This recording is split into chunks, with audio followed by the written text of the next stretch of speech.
All right, joining us now to discuss our great friend, Tennessee Senator Marsha Blackburn.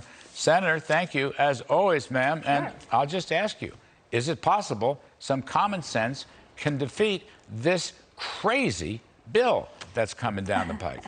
Larry, I have to tell you, as I've been out and about around Tennessee this week, we have heard from so many people, Democrats, Republicans, independents. They're going, what are they thinking in Washington? Where do they think this money is going to come from? And people liked the Trump tax cuts. They had benefited from that. You saw tremendous growth in the take-home pay from individuals that are hard-working taxpayers. They don't want to give that up. They don't want tax increases. A lot of our mom and pops, and you mentioned restaurants, bar owners, logistics companies, trucking companies, they're going, hey, wait a minute, why are we the target? Does Joe Biden have something against bar owners? And the list goes on and on.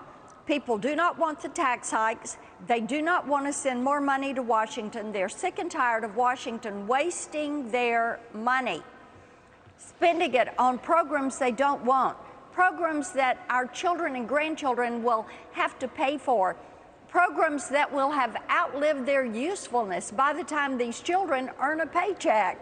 And people know the federal government never gets enough of your money. They know they waste it when they send it here, and they're saying, you have to get your priorities straight, and then we'll talk about budgets and appropriations and bills. But right now, after inflation, after the Afghanistan debacle, after these mandates, lockdowns, the vaccine mandates, the mask mandates, they feel like this administration is so on the wrong track that they're going, bring us 2022, let's make certain that Republicans are going to take the House and the Senate because this isn't working for us. You know, there's two little sub-themes, probably more than two, Senator, but two I want to raise with you. One is, why have the Democrats, in this case, Richard Neal, but it's not going to be any different in Senate Finance, or not on this. Right. The worst attack, the worst tax attack, Senator, is on small business, which in many ways is the heartbeat of America. But they are getting the worst of it. Their top rate goes up. They lose their 20% deduction. They have other bells and whistles. They're going to wind up paying over 50%, federal, state, and local. I mean, why go after that group particularly? They're not even the richest ones. I mean, if you're going to play class warfare, you kind of missed it.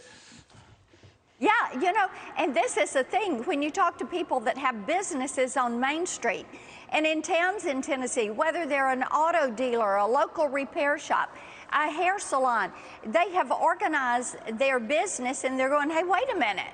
Why are you picking on us? Because we pay our taxes, we're good citizens, we're part of the community, and now you're picking on us. And it is as if this administration has decided they want to do away with entrepreneurship. They want to do away with small business.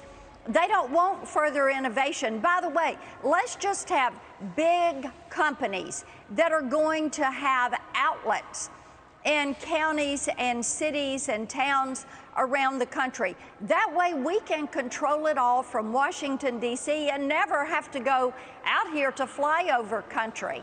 I'm telling you, this is a group of elitists.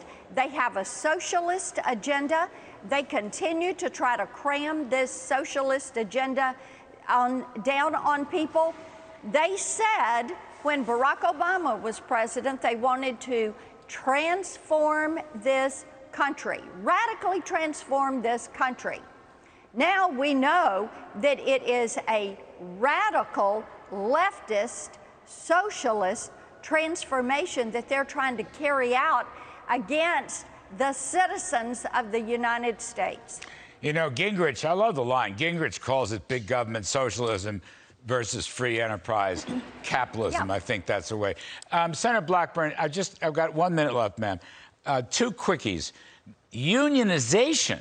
If you get a nickel from the federal government, you got to be a union shop, no more right to work. And then this crazy stuff on immigration that would actually let all the people crossing the border become some form of legal amnesty. What you make of those two things, unionization and immigration?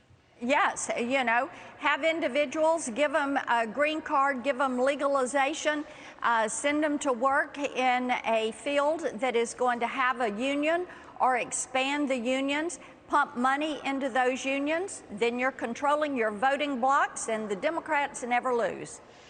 Well, I don't know what that stuff's doing in a budget reconciliation bill anyway. They can't even get that right. That's why we're working to make certain they don't pass it.